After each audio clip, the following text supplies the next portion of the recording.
بسم اللہ الرحمن الرحیم۔ محترم سامعین السلام علیکم۔ اسلامک نالج، واقعات اور مشہور و معروف علماء کرام کے بیانات کو حاصل کرنے کے لیے ہمارے چینل فاطمہ اسلامک اسٹوڈیو کو سبسکرائب اور شیئر ضرور کریں۔ انہیں صرف رمضان المبارک کے ایک مہینے میں تقوی حاصل ہو سکتا ہے، پرہیزگاری مل سکتی ہے۔ یہ شہر طاعات ہے، شہر عبادات ہے۔ شہر کا مطلب مہینہ ہے عربی میں۔ اور دیکھیں کتنی سہولیات تمہارے لیے رکھی گئی ہیں کہ شیطان کے وسوسوں سے محفوظ رکھا گیا، کہ تمہیں مہینہ بھر شیطان اور اس کی ذریت سے، اس کے حملوں سے بچا کر رب تبارک و تعالیٰ نے اس مہینے میں رکھا ہے۔ تو اب میرے عزیزو، تھوڑی سی محنت کی ضرورت ہوتی ہے تاکہ ہمارا دل پاک ہو جائے۔ تھوڑی سی اور محنت اس میں کر لی جائے تو انسان کا باطن پاک ہو جائے۔ تقوی کیا چیز ہے اور اس کا حاصل کرنا کیوں ضروری ہے، میں آپ کو بتاؤں۔ تقوی کا مطلب سب سے اہم چیز یہ ہے، اللہ کا خوف۔ یہ بنیادی چیز ہے، یہ بنیادی چیز ہے۔ اور یہ اگر بنیاد ہے تو ہر عمل میں آپ کے تقوی حاصل ہو جائے گا۔ نماز کیوں پڑھتے ہو؟ نماز ایک ڈیوٹی سمجھ کر کے پڑھتا ہے تو کوئی مسئلہ ہی نہیں اس کا، یعنی وہ ڈیوٹی ادا کر رہا ہے۔ لیکن نماز میں اگر خوف خدا ہے، اللہ کے ڈر سے پڑھتا ہے، یہی تقوی ہے۔ روزہ کیوں رکھ رہا ہے؟ سب محلے میں رکھ رہے تھے، ہم نے بھی رکھ لیا۔ روزہ اس لیے رکھ رہا ہوں کہ لوگ برا نہ سمجھیں، یا اسلام کا ایک حصہ ہے۔ اتنی ہی نیت تھی تو پھر اس نے روزے سے کچھ حاصل نہیں کیا، لیکن اسی روزے کو اللہ کے خوف سے رکھا، یہی تقوی ہے۔ تو خوف خدا، اللہ کا خوف آ جانا ہر عمل میں، یہی تقوی ہے۔ اور اگر یہ چیز نہیں ہے تو انسان بہت بڑے بڑے گناہ بھی کر جاتا ہے، اسے ڈر نہیں لگتا۔ روزہ چھوڑ دیا، اسے کوئی خوف ہی نہیں ہے، بلکہ دھڑلے سے لوگوں کے سامنے کہتا بھی پھر رہا ہو کہ مجھے یہ سب چیزوں میں وشواس نہیں، یقین نہیں ہے۔ یہ باتیں اس زبان سے آتی ہیں جس کے ہاں اللہ کا خوف ہے ہی نہیں، اللہ کا ڈر نہیں۔ اسی لیے قرآن میں اللہ نے فرمایا لعلکم تتقون، تم پر روزے اللہ نے فرض کیے ہیں تاکہ تمہیں تقوی مل جائے، اللہ کا خوف۔ اور یہ کتنی اہم چیز ہے میں آپ کو بتاؤں، خوف خدا۔ خوف خدا کا مطلب کہ اللہ کا ڈر، اللہ کا خوف، یہ تمہاری پوری باڈی کو صحیح کرتا ہے، اندر سے بھی باہر سے بھی۔ خوف خدا، تم ہر قدم پر اگر یہ سوچتے ہو کہ میرا رب مجھے دیکھ رہا ہے، جیسے کہ آپ کو پتہ ہے حدیث پاک میں حضور صلی اللہ تعالیٰ علیہ وسلم سے پوچھا بھی گیا احسان کیا ہے، یعنی نیکی کس کو کہتے ہیں؟ حضور نے فرمایا تم نماز ایسی پڑھو یا عبادت ایسے کرو جیسے تم اللہ کو دیکھ رہے ہو۔ اور اگر یہ نہیں ہو سکتا تم سے تو اتنا احساس تو رہے کہ اللہ تمہیں دیکھ رہا ہے۔ تو ہر عمل میں تمہارے یہ سوچ آئے کہ مجھے میرا رب دیکھ رہا ہے، تمہارے قدم سنبھل جائیں گے۔ آج آپ مسجد میں بیٹھے ہیں، ادب سے بیٹھے ہیں، حالانکہ ایک آدھے گھنٹے کے بعد جسم کو پھیلنے کی حاجت ہونے لگتی ہے، تھوڑا پیر پھیلا لوں، پیٹھ کو ٹیک دے دوں، نہیں کرتے آپ، اس لیے کہ آپ کو احساس ہے کہ امام صاحب دیکھ رہے ہیں، مفتی صاحب دیکھ رہے ہیں، یا پھر مجمع میں لوگ دیکھ رہے ہیں۔ تو یہاں پر ہمارے دیکھنے کے احساس سے آپ کے پیر نہیں پھیلتے ہیں، آپ پھیل کے نہیں بیٹھتے۔ تو ہم میاں نہ سزا دینے والے نہ جزا دینے والے ہیں۔ یہی احساس اگر اللہ کے دیکھنے کا ہو جائے کہ میرا رب مجھے دیکھ رہا ہے، تو پھر آپ کو کسی نگرانی کی ضرورت نہیں، کہیں کسی سی سی ٹی وی کی ضرورت نہیں۔ اللہ کا خوف اگر بندے کے دل میں آ جائے، وہ ہر لمحے، ہر گھڑی، ہر علاقے میں محفوظ رہتا ہے، اپنے آپ کو محفوظ رکھتا ہے۔ میرے عزیزو، 4 سال کی عمر ہے امام اہل سنت فاضل بریلوی رحمۃ اللہ علیہ، امام محمد رضا خان رحمۃ اللہ علیہ، 4 سال کی عمر میں روزہ رکھ لیا۔ گرمیوں کی شدت تھی، گھرانہ علمی گھرانہ ہے، باپ بھی بڑے عالم دین، دادا بھی بڑے عالم دین ہیں۔ 4 سال کی عمر میں روزہ تو رکھ لیا، اور جب تھوڑی دوپہر ڈھل گئی، اچھوں کی حالت دھوپ کے دنوں میں خراب ہونے لگتی ہے، تو شام ہونے کو قریب تھی کہ ایک کمرے کے اندر دادا محترم نے پوتے کو بند کر دیا اور کچھ پھل فروٹ ساری چیزیں اندر رکھ کر کے دروازہ باہر سے بند کر لیا۔ کہا بیٹا کھا لینا، میں کسی کو بتاؤں گا نہیں، کسی کو نہیں بولوں گا۔ 4 سال کی عمر ہے، تمہارا روزہ بھی رہے گا، کھا کر کے تھوڑا پیٹ ہلکا کر لینا۔ تو یہ دروازہ بند کر کے دادا محترم چلے گئے۔ کافی دیر کے بعد دروازہ کھلا تو وہ پھل فروٹ ویسے کے ویسے ہیں، بچہ ویسے ہی بیٹھا ہوا ہے۔ امام احمد رضا رحمۃ اللہ تعالی علیہ، 4 سال کی عمر کی بات کر رہا ہوں، دادا نے آ کر پوچھا بیٹا کھائے نہیں؟ دروازہ بند کر لیا تھا۔ تو 4 سال کی عمر میں مولانا امام احمد رضا کہنے لگے کھا تو لیتا، لیکن ہر گھڑی میرا مولا تو دیکھ رہا ہے، جس کے لیے روزہ رکھا وہ تو دیکھ رہا ہے۔ یہ ہے تقویٰ، یہ ہے خوف خدا، کہ اگر یہ کسی کے دل میں بیٹھ جائے، اسے لوگوں کو دکھانے کی یا لوگوں کے اسے دیکھنے کی کوئی ضرورت ہی نہیں۔ میرے عزیزو، تقویٰ حاصل کرنے کا یہ اتنا بہترین راستہ ہے، اتنا بہترین راستہ ہے۔ آپ روزہ ہیں، کس کو پتہ ہے؟ میں روزہ ہوں، کس کو پتہ ہے؟ یہ راز ہے میرے اور اللہ کے درمیان۔ آپ روزہ ہیں، یہ راز ہے آپ کے اور اللہ کے درمیان۔ بہت سارے موقع آپ کے پاس ہیں دن بھر میں، فجر سے لے کر عصر تک کئی مرتبہ وضو میں جانا پڑتا ہے، باضابطہ آپ کلی کر رہے ہیں، آدھا نگل جاتے، کس کو خبر ہے؟ یا کہیں چھپ کر کے کوئی ہلکی سی چیز چبا لیتے، کس کو خبر ہے؟ اس لیے کہ یہ اندرونی معاملہ ہے، راز ہے۔ آپ کھا رہے ہیں، پی رہے ہیں، یا نہیں کھا رہے ہیں، نہیں پی رہے ہیں، یہ کوئی دوسرا نہیں کہہ سکتا۔ آپ کے اور آپ کے اللہ کے درمیان یہ راز ہے، اور آپ بچے ہوئے ہیں۔ حلق سوکھا ہے شام کے وقت میں، اور پیٹ بھی پیٹ سے لگنے آ جاتی ہے۔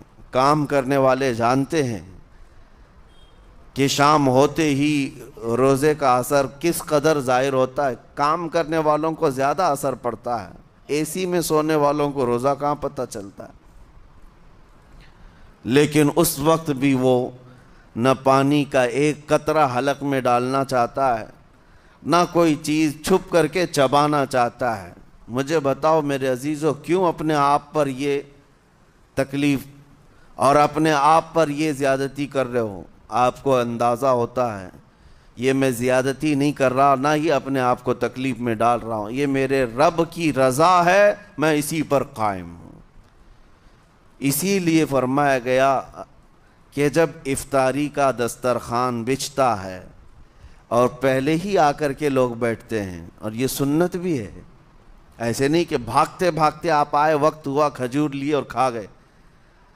افطاری کے وقت سے تھوڑی دیر پہلے بیٹھ جاؤ، تمہارے دسترخوان پر نعمتیں رکھی ہوئی ہیں، پھل بھی ہیں، میوہ جات بھی ہیں، کچھ کھانے پینے کی چیزیں بھی ہیں، ٹھنڈا شربت بھی ہے، دیکھتے ہوئے بیٹھے ہیں آپ، لیکن ہاتھ نہیں لگاتے ہیں۔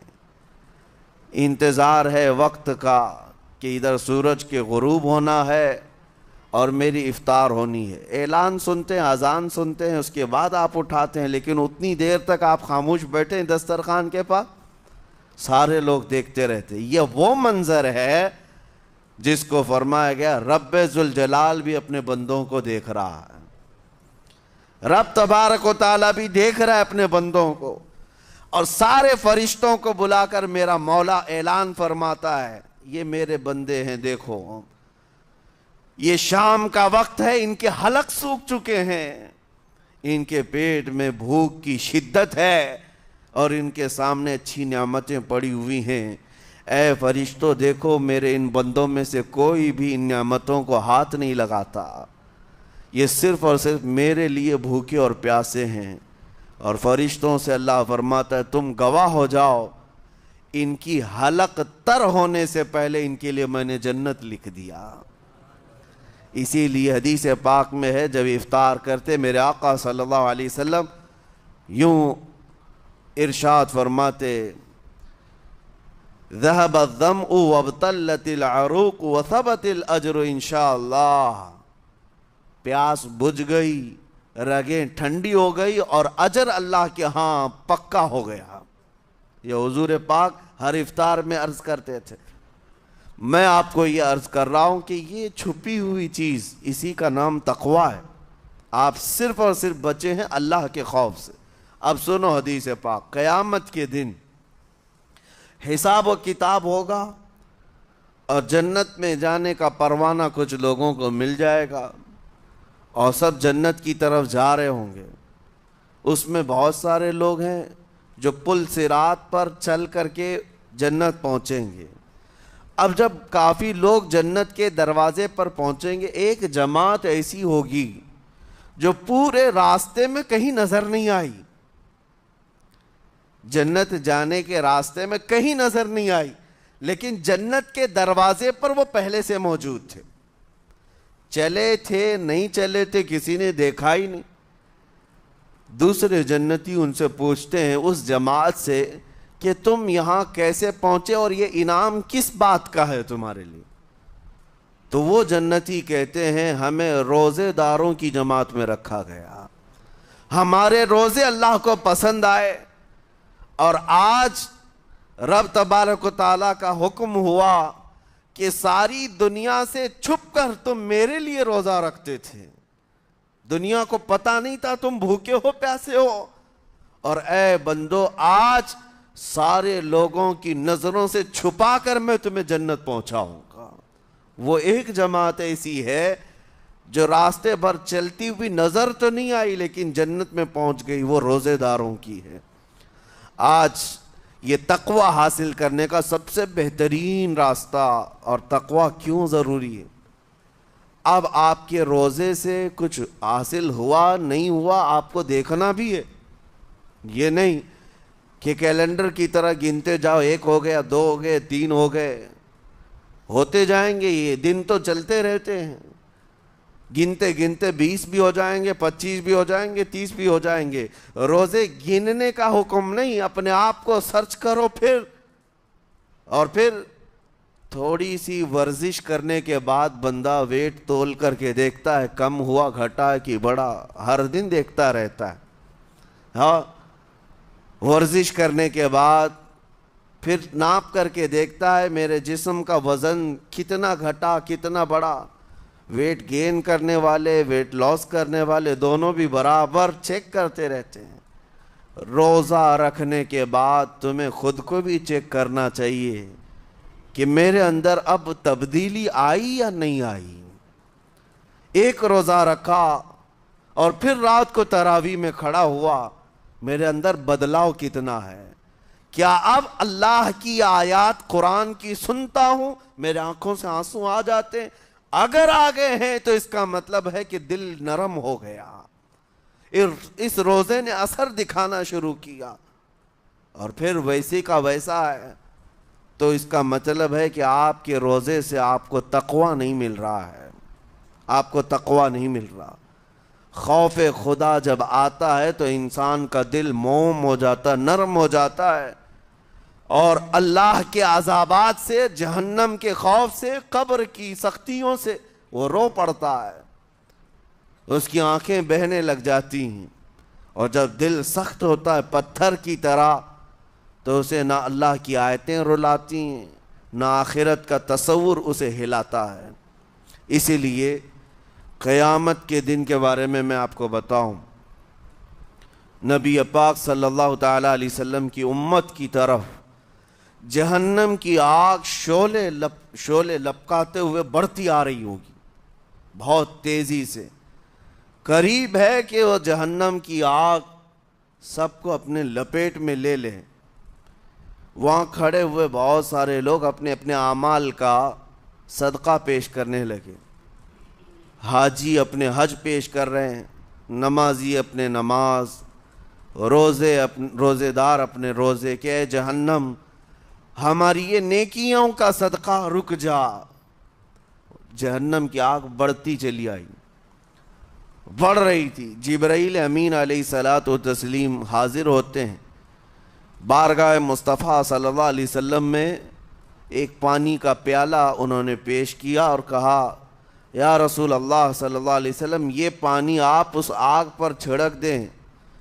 نبی پاک صلی اللہ تعالیٰ علیہ وسلم نے وہ پانی اس آگ کی طرف پھینکا تو آگ دور چلی گئی. جو جہنم کی آگ اچانک بجھ گئی، کافی دور چلی گئی جو امت کی طرف لپک رہی تھی. رسول رحمت صلی اللہ تعالیٰ علیہ وسلم نے پوچھا جبرائیل سے یہ اتنا اثردار پانی ہے کون سا؟ یہ جبرائیل امین عرض کرتے ہیں یا رسول اللہ یہ آپ کے ان امتیوں کے آنسوؤں کا پانی ہے جو رات کھڑے ہو کر اپنے رب کے خوف سے رویا کرتے تھے. وہ اللہ کے خوف سے تھر تھراتے تھے، ڈر کر کے ان کے آنکھوں سے جو آنسو آتے. جبرائیل امین کہتے ہیں میں نے وہ آنسو جمع کر رکھے تھے اور وہ آج میں نے آپ کے سامنے پیش کیا. ایک آنسو کا قطرہ جہنم کی آگ بجھانے کے لیے کافی ہے. موتی سمجھ کے شان کریمی نے چن لیے قطرے جو گرے تھے عرق انفعال کے. عزیزان گرامی وقار، یہی وہ تقوی ہے، یہی وہ خوف خدا ہے جس کے متعلق اللہ قرآن میں فرماتا ہے لعلکم تتقون، تاکہ تمہیں تقوی مل جائے. اسی لیے روزے رکھے گئے ہیں، روزے فرض کیے گئے ہیں. تمہارا دل اگر سخت کا سخت ہی رہ گیا تو روزے اثر نہیں کر رہے ہیں، روزے اثر نہیں کر رہے. اور ظاہر سی بات ہے کاموں میں برکت نیت سے ہوتی ہے. کسی بھی عمل میں برکت اچھی نیت سے ہوتی ہے. اگر کوئی روزہ اس لیے رکھ رہا ہے، جیسے بہت سارے فائدے گنائے جاتے ہیں نا، روزہ رکھنے سے کینسر نہیں ہوتا، روزہ رکھنے سے جسم کے فاسد مادے ختم ہو جاتے ہیں، نکل جاتے ہیں. ڈاکٹرز بھی مشورہ دیتے ہیں مہینے میں ایک مرتبہ، ہفتے میں ایک مرتبہ باڈی کو فری چھوڑنا چاہیے. تو یہ تو جسمانی فائدے تو رکھے گئے ہیں، لیکن اگر تم روزہ اس نیت سے رکھ رہے ہو کہ میری باڈی صحیح ہوتی رہے تو گویا کہ تم تو اپنی دنیاوی غرض سے روزہ رکھ رہے تھے. یہ فائدے تو ملنا ہی ملنا ہے، یہ فائدے یوں بھی ملیں گے اللہ تعالیٰ کی طرف سے آپ کو، لیکن نیت وہ نہیں. روزہ رکھنے کی نیت یہ ہو کہ میرا رب مجھ سے راضی ہو جائے اور مجھے رب تبارک و تعالیٰ کا خوف اور تقوی حاصل ہو جائے. نیت میں برکت ہے، اور جن کاموں کو آپ اچھی نیت سے کریں گے اسی طرح ان کاموں میں اثر بھی پیدا ہوگا. روزہ رکھنے سے پہلے آج نیت یہی کریں کہ مولا تعالیٰ یہ روزہ میرے تمام برے اعمال کے لیے کفارہ ہو جائے، یہ ڈھال بن جائے. جانتے ہیں آپ اپنے نفس امارہ کو روکنے کا سب سے بہترین آلہ بھوک ہے. بھوک، جتنا آدمی بھوک کے ذریعے سے اپنے نفس کو مار سکتا ہے دوسری کوئی چیز نہیں. آپ دیکھیں اس رمضان المبارک میں بہت ساری حلال چیزیں آپ کو حرام کر دی گئی ہیں. یعنی سحری سے لے کر افطاری تک. میں یہ نہیں کہہ رہا کہ شراب پینا حرام ہے، نشہ کرنا حرام ہے، وہ تو پوری زندگی بھر حرام ہے. لیکن آپ کو چاول روٹی تو حلال ہے نا، سبزے سیب پھل فروٹ تو حلال ہے، لیکن یہ حلال چیزیں بھی اللہ نے آپ پر حرام رکھی ہیں، روزے کے عالم میں نہیں کھا سکتے. سحری سے لے کر افطار تک یہ حلال لقمے، پانی تو حلال ہے، پاک ہے، لیکن آپ کے لیے روزے کے عالم میں حرام ہے. اسی طرح شادی شدہ مرد اپنی عورت کے ساتھ زندگی بھر کبھی بھی جمع کر سکتا ہے، رات میں سو سکتا ہے، لیکن حالت روزہ میں وہ حلال کام بھی حرام ہے، حلال کام بھی حرام ہے۔ اپنی عورت سے جمع کرنا حالت روزہ میں کیوں روکا گیا؟ کھانا پینا بھی حلال تھا، عورتوں کے ساتھ شباشی بھی حلال تھی، لیکن روزے کے عالم میں ان حلال چیزوں کو روکا گیا۔ تو آپ سوچ سکتے ہیں اس چیز کو؟ سوچ سکتے؟ وجہ یہ ہے کہ حلال چیزوں سے آپ کو روک کر بڑے حرام چیزوں سے بچانا مقصود ہے۔ آج اگر اپنے آپ میں اتنا کنٹرول کر لے جاؤ کہ چند حلال چیزوں سے دن بھر بچ سکتے ہو، انشاءاللہ رمضان کے بعد بڑی حرام چیزوں سے بھی اللہ آپ کو محفوظ رکھے گا۔ میرے عزیزو، برا ہے ان لوگوں کا جن کو میرے آقا صلی اللہ تعالی علیہ وسلم نے دعائے ہلاکت فرمائی۔ اس سے بدنصیب کوئی ہو سکتا ہے؟ جن کے لیے رسول رحمت صلی اللہ تعالی علیہ وسلم کی دعائے ہلاکت ہوئی ہو۔ حضور صلی اللہ تعالی علیہ وسلم ایک دن مسجد نبوی شریف میں تشریف لے جا رہے تھے، منبر پر آپ نے قدم رکھا، آمین کہا، پھر دوسرے زینے پر قدم رکھا، آمین کہا، تیسرے زینے پر قدم رکھا، آمین کہا۔ خطبہ مکمل کیا، صحابہ نے پوچھا یا رسول اللہ صلی اللہ علیہ وسلم، ہر زینے پر آپ قدم رکھتے ہوئے آمین کس لیے کہہ رہے تھے؟ سنو، رسول پاک صلی اللہ علیہ وسلم ارشاد فرماتے ہیں کہ میں جب پہلے زینے پر قدم رکھا تو سید الملائکہ جبرائیل امین آئے اور دعا کرنے لگے۔ کیا دعا کیا؟ یوں کہا، یا رسول اللہ صلی اللہ علیہ وسلم، وہ شخص ہلاک و برباد ہو جائے جو آپ کا نام سنے اور پھر اس کے بعد درود نہ بھیجے۔ حضور فرماتے میں نے آمین کہا۔ حضور کا نام سنتے ہی آپ کی زبانوں پر درود آ جانا چاہیے۔ اللہم صلی علی سیدنا محمد وآلہ وصحبہ وبارک وسلم۔ میرے آقا فرماتے دوسرے زینے پر قدم رکھا تو جبرائیل امین نے یوں کہا، یا رسول اللہ صلی اللہ علیہ وسلم، وہ شخص ہلاک و برباد ہو جائے جو زندگی میں اپنے ماں اور باپ میں سے کسی ایک کے بڑھاپے کو پایا اور ان کی خدمت کر کے جنت نہیں حاصل کر سکا بلکہ ان کو ایسے ہی چھوڑے رکھا، ایسا شخص برباد ہو جائے۔ حضور فرماتے میں نے آمین کہا۔ پھر جبرائیل امین نے کہا، تیسرے زینے پر قدم رکھتے ہی میرے آقا فرماتے ہیں جبرائیل نے یوں دعا کی کہ اے اللہ کے رسول، وہ شخص ہلاک و برباد ہو جائے جو رمضان کا مہینہ پایا لیکن اس کا ادب نہیں کر سکا، اس کا احترام نہیں کر سکا۔ حضور فرماتے میں نے اس پر بھی آمین کہا۔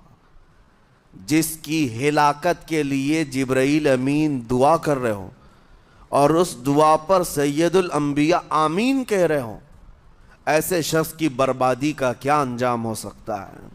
وہ کتنا بد نصیب ہوگا۔ اسی لیے میرے عزیزو، مسلمانوں میں یہ رواج ہی نہیں ہونا چاہیے کہ اٹھ کر کے پوچھتے رہیں روزہ ہے کہ نہیں ہے، روزہ ہے کہ نہیں ہے۔ مسلمان ہے تو روزہ ہے، اور یہ کوئی آپشنلی عبادت نہیں ہے کہ 4 رکھ لیا 2 نہیں رکھا، آپشنلی نہیں، یہ فرض عین ہے۔ ایک روزے کو چھوڑنے کا گناہ فرمایا گیا 600 سال تک اسے دوزخ میں رکھا جائے گا، 600 سال تک۔ یہ معمولی چیز نہیں ہے، اور جن کے پچھلے روزے قضا ہو چکے ہیں معاف نہیں ہوں گے۔ تھپڑ مار لیں گال پہ، توبہ توبہ کر لیں، معاف نہیں ہوں گے۔ توبہ تو کرنے کے ساتھ ساتھ قضا بھی کرنا ہوگا۔ جب موقع ملے سال بھر میں اپنے چھوٹے ہوئے روزوں کو واپس کرنا ہے۔ اس کی اہمیت میں آپ کو بتا دوں، ایک روزہ اگر جان بوجھ کر کے کسی نے توڑا یا چھوڑا تو جانتے ہیں اس کا کفارہ کیا ہے؟ اس کا کفارہ یہ ہے کہ اس کے بدلے میں دوسرے دنوں میں 60 روزے کنٹینیو رکھے۔ رمضان کا ایک روزہ پورا کرنے کے لیے 60 روزے رکھنے پڑ جائیں گے۔ ہاں اگر کسی عذر کی وجہ سے، کسی تکلیف کی وجہ سے چھوڑا تھا، بیمار تھا یا سفر میں تھا یا تکلیف کی شدت تھی، اس وجہ سے روزہ چھوڑا تھا، تو اس کے بدلے میں ایک روزے کی قضا ایک ہی روزہ ہوگی۔ لیکن بغیر کسی عذر کے، شہوت کی وجہ سے، نفس پرستی کی وجہ سے توڑا تھا یا چھوڑا تھا، تو پھر 60 روزے رکھنے پڑ جائیں گے۔ اس سے اندازہ ہوتا ہے کہ ایک روزے کی اہمیت کیا ہے رمضان کے۔ اسی لیے میرے عزیزو، یہ روزے آسان ہیں، روزے آسان ہیں، اس کو رکھ لو، اس کی جزا بہت بڑی ہے، اس کی جزا بہت بڑی۔ ویسے بھی آپ دوسرے دنوں میں لیٹ ناشتہ کرنے کے بھی عادی ہیں۔ ممبئی والوں کا تو حال یہ ہی ہے، 12 بجے کے بعد 1 بجے 2 بجے تو ان کے ناشتے ہوتے ہیں، دوپہر کا کھانا تو شام 5 بجے ہو رہا ہوتا ہے۔ بس وہ ناشتہ سکپ کرنا ہے، دوپہر کے کھانے جو آپ کے ہوتے ہیں اس سے اور تھوڑا ایکسٹینڈ کر لیں تو افطاری کا وقت آ جاتا ہے۔ کوئی بہت بڑی دقت کی بات نہیں، کوئی بہت بڑے بوجھ کی بات نہیں، آسان ہے۔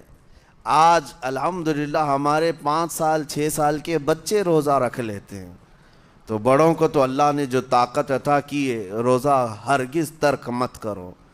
لیکن ساتھ میں آج یہ میسج ضرور دوں گا، نیت یہ کرو کہ مجھے تقوی مل جائے، مجھے پرہیزگاری مل جائے، اور یہ آپ کو خود چیک کرنا ہوگا۔ روزانہ رات کو نماز میں کھڑے ہو جاؤ تراویح کے، دیکھو کہ کتنی تبدیلی آ رہی ہے۔ آج میں نے روزہ افطار کیا، میرے اندر بدلاؤ آیا کہ نہیں آیا؟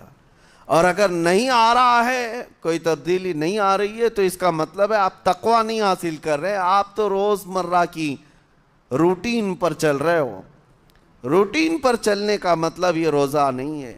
روزہ تقوی دے کر جاتا ہے بندے کو، روزہ خوف خدا دے کر جاتا ہے بندے کو۔ اسی لیے میرے عزیزو، آج دیکھیں آپ بہت ساری برائیوں سے رمضان میں بچ جاتے ہیں، تھوڑی اور محنت کی ضرورت ہے۔